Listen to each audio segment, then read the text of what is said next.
So turn homeward, Hannalee, author's note. The first half of this novel is fact. The second half is fiction, or more correctly, the result of some educated guessing as to the probable events that could have taken place in the lives of my characters after the midsummer of 1864. When most people think of the American Civil War, their minds immediately conjure up Margaret Mitchell's classic novel, Gone with the Wind, except we haven't read that yet, so maybe it wouldn't do that for us. But this book not only portrays a memorable set of characters and chronicles a host of stirring events, but leaves many readers with a lasting impression of what life in the South was like during the 1860s. That picture is chiefly one of a plantation-based aristocracy with the land cultivated by black slave labor. This is by no means the entire historical picture of the South, however. As in all societies, the Southern aristocracy represented only a tiny proportion of the population. The bulk of non-black Southerners were not great landowners. They were small farmers, townsfolk, merchants, and industrial workers. The aristocrats furnished the officers of the Southern armies. The common soldiers, on the other hand, were usually not slaveholders. In general, they were not well off. Often they were dirt poor. They fought for the Confederacy because they felt themselves to be Southerners. As mill workers, my fictional Reed family of Roswell, Georgia, were not of the class who would have fit in with the characters of Gone with the Wind. Yet there were many like the Reeds.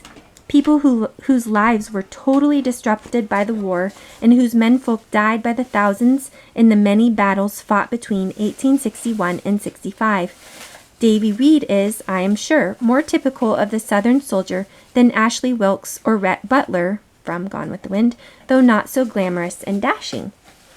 I feel that young readers should be aware of the Davies, the Hannalees, the Gems, and the Rosellans. They also have tales to tell, though theirs are not of balls, barbecues, and blooded horses, but of quiet heroism.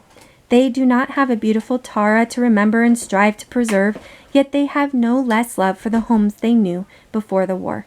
Soldiers who owned nary a blade of grass nonetheless thought of their homes and longed to return to them. The Battle of Gettysburg, which took place in early July 1863 before my story begins, can be considered one of the most important of the American Civil War. At that time, Southern troops under the command of General Robert E. Lee penetrated as far north as this Pennsylvania town. After a costly defeat suffered there, they retreated again south, never to take northern roads so far again. Gettysburg is said by many historians to be the turning point of the war, signaling the beginning of a decline in the Southern strength. Between 1863 and 64, the war was fought on a number of fronts. The most important were in Virginia. Richmond was the capital of the Confederate States, and in the west along the Mississippi and Ohio rivers. While General Lee was entrenched in Virginia fighting battles in the east, other Confederate forces were fighting in the west. William Tecumseh Sherman was one of the most renowned Union or Yankee Army generals. He operated chiefly in the west. By this time, the Yankees had secured Tennessee and held Kentucky, which was neutral in a firm grasp.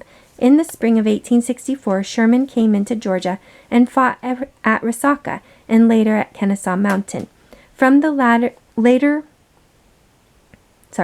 battlefield, which is the Kennesaw Mountain one, he swung around Atlanta to attack other parts of the state. His cavalry under young General Kenneth Girard rode to Marietta, Roswell, and New Manchester, avoiding Atlanta. It was not until later that same summer that Atlanta was abandoned to Sherman by the South's very aggressive General John B. Hood, whose personality could not endure a siege. He moved his army out of the city into Alabama. In the early autumn of 1864, Lee's forces in Virginia were battling another famous Union general, Ulysses S. Grant. Late in the year, the controversial General Hood, who preferred attack to defense, decided to make a very bold, but for the South, foolhardy move. With the army he had taken out of Atlanta, he marched up through Tennessee and on November 30 met the Union forces under General John M. Schofield in a battle at Franklin. Hood lost, and after this defeat he marched north and attacked nearby Nashville in December 15 and 16. He lost there too, and his shattered, demoralized army never attempted to take Tennessee again. General Schofield. So that's the one she was talking about in this book, the Battle of Franklin. and the South lost. And then they never tried to take Tennessee again. His forces more or less disbanded and fled south, pursued by Yankee troops. In the meantime, General Sherman left Atlanta and traveled down through Georgia with his army, divided into 4 lines, each marching 10 miles apart. They lived off the land and left great suffering in their wake. Marching with such a great number of men, he found little opposition from the home guard or from Confederate cavalry. When Sherman reached the sea, he turned and marched north toward Virginia, joining his army with General Grant's. The South was doomed. Robert E. Lee surrendered to Grant at Appomattox. I always have a hard time with that word. Appomattox, Virginia, in April of 1865, and the Civil War was over. So this part tells about the Roswell mill workers. Every war creates displaced persons, and the American Civil War was no exception. The saga of the Georgia textile workers is historical fact. In July of 1864, Yankee cavalry sent by General Sherman under General Girard arrived in Roswell, Marietta, and New Manchester, Georgia. The Yankee troopers burned mills in Roswell and New Manchester after the Confederate cavalry guarding these towns had withdrawn.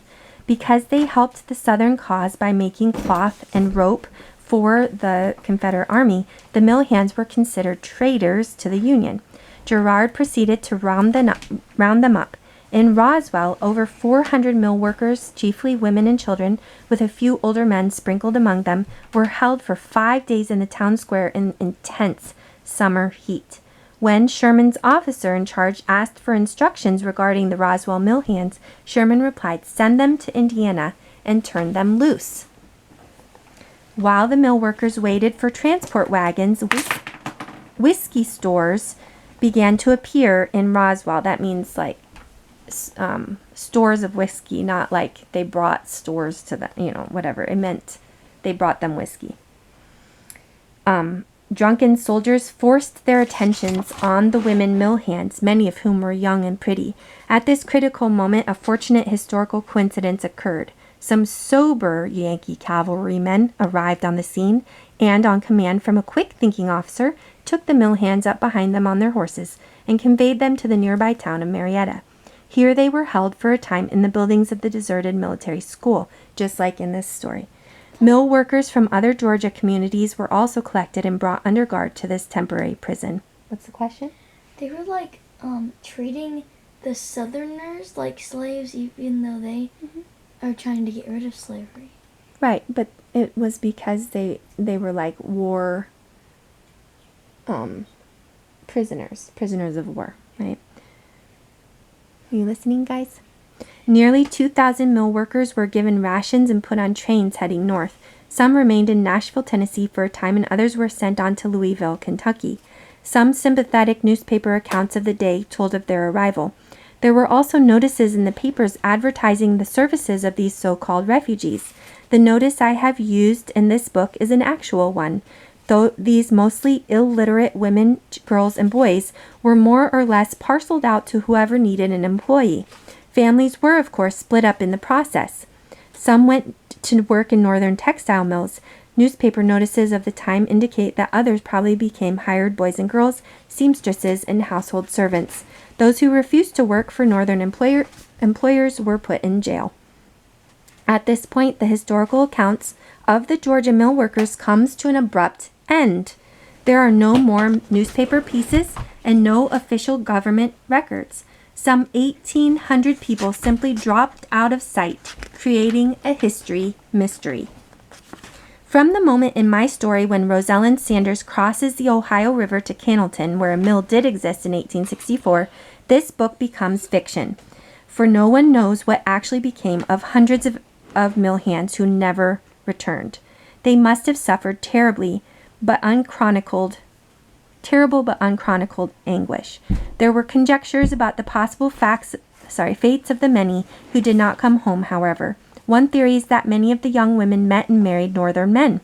Another is that being penniless, some turned to prostitution in northern cities. In neither case would the women have come home for fear of being called collaborators. They would have been shunned by family and former friends, and would surely not have been employed in the mills where they had worked before. The mill hand children could have melted into Northern families, or at the very least been prevented by force from going home. Other mill workers could have died of disease on their long journey north or while working in northern mills. Not only was mill work hard, but the air was filled with lint and fibers that gave rise to some pulmonary diseases or lung diseases that were incurable in the 19th century. Whatever the reasons, it is historical fact that many of the displaced Georgia mill workers never returned home. The town of New Manchester no longer exists. The Roswell Mill was reconstructed and reopened, but it was run by new workers. In this story, I have solved this mystery for 3 fictional mill hands. One of them, Rosalind Sanders, does not come home. She's a spirited, proud young woman whose resentment toward her sweetheart and whose appreciation of the better conditions she finds in the North cause her to stay there.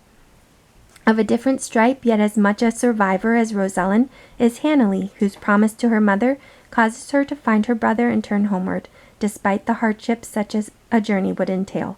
Hannalee Reid's journey home is one that could have taken place. To mark its progress, I have used Civil War era maps. Some towns that were prominent then are no longer so, and vice versa. I have also used railroad maps from that time to plot her journey. Their routes today may have been different, or superhighways may have taken their places.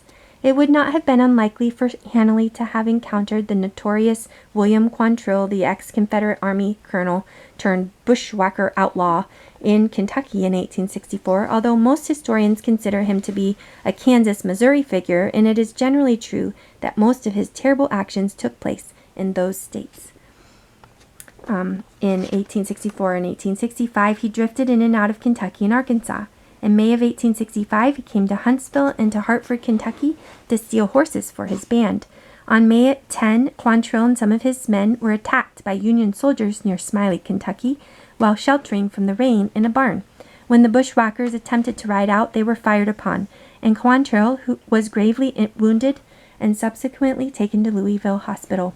He died on June 5, 1865, some weeks after the Civil War had come to an end. Certain purported members of his gang survived him and went on to earn reputations of their own. Among them were Cole Younger and his brothers, and 2 other brothers, Frank and Jesse James. So they were very